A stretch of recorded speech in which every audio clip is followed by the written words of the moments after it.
What's good, y'all? You rocking with your boy Czar, all rights reserved.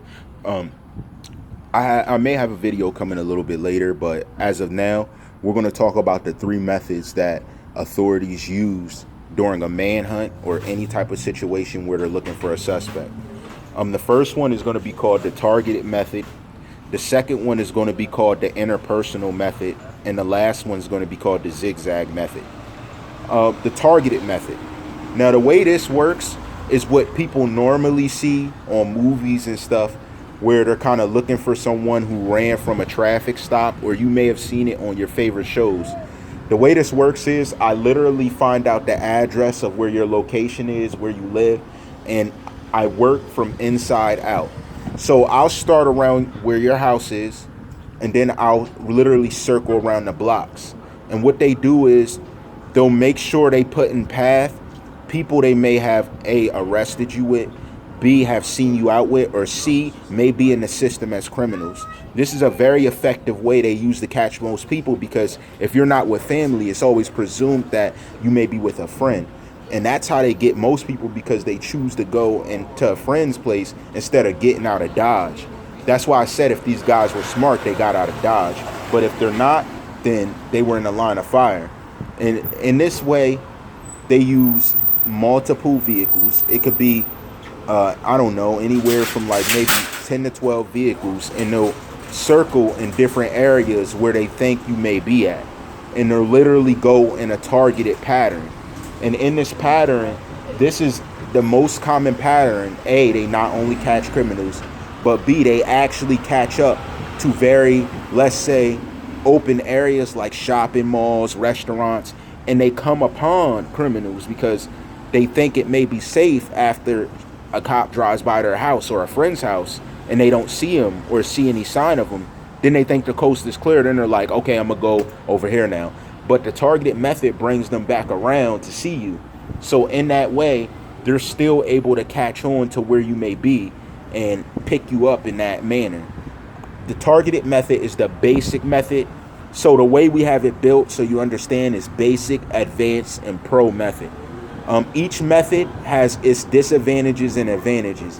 The first method, which is the basic method, the advantage to this is it's a more costly method, but it actually does not involve as much legwork and energy as it would for the next two methods. And that's brain power and every other bit of the policing that we get from authorities. The secondary method, the interpersonal method, is similar to the targeted method, but it specifically uses either an officer of the law or someone they have that is willing to work with them as intel. So if they targeted around and went somewhere, they're also going to involve a few, let's say, undercover cars that are recircling. And not only that, their job is to just recircle, then target major areas off of the intel scent, while the uniform cars are circling and looking on the targeted area. So this one, believe it or not, is less costly, because all it would involve is me to have, let's say, maybe like 8 uniform cars, and I have 2 undercover cars, and these undercover cars have no specific method or areas they're going to be patrolling, so they're going to be all over the place. And when they use these 2 guys to go all over the place, they act as active intel for the 8 officers that may be circling, so that they can converge on a spot if need be. So this allows them to not only figure out quick intel, and of course with the help of direct information, but they're able to target relatives effectively. They're able to also get to areas where they can associate with people who are involved in, let's say, past crimes, or maybe suspected to be in other issues with people. But it also gains active intel, not only to give back to other officers, but that relates back to a latter search. So in the interpersonal method, I could get through doing what I'm doing and then come right back to what's going on, and it will allow me to be more specific with my targeted method. So this is how you advance your targeted method and make it more refined, and you're able to, let's say, check out new areas they may have relatives or personal information of where you thought they may be. And believe it or not, that first method is actually one of the most known methods, and it's one of the ones that really is utilized by them on the normal versus the other ones. But ultimately, yo, she's jamming out to that old song, my dude. Like, they just want drama. Like, turn that crap off. Thank you. Like, so my thing is, that basic method, the targeted method, is what most people get hinged on, because they're unable to really deal with the fact that, you know, that a cop car may pass by a spot, and when they pass by, they think the coast is clear. But the undercover cars that circle around secondary, and the danger about this, they could be off-duty officers that are on overtime. So they could be dressed down in a normal car. You got a normal car drive by, you think it's, oh, the coast is clear, but it's not. You actually just met one of their intel personnel information pieces that relays information back to the other cars that will then restart their targeted method, but they'll converge to a tighter target. And that is how they get most people, and that's why it's the basic method. Now, this third method, the zigzag method, and I'm gonna say it the best way so people can understand it. It is a very, let's say, interpersonal, stronger method. It's actually what the interpersonal method could turn into a second time around if the information's good enough. It's where they definitely 100% have intel information on where you may be. They may even involve special forces. This is when you see SWAT converge on a spot. It's where they have a person of intel, and they just maybe need to use a few cars, maybe 2 uniformed, and they'll maybe have 1 extra undercover car because they think you're going to be somewhere, or they have information at certain times you go to certain places. If they're able to do things this way, they literally use that part of it to diverge on a specific location or a specific area.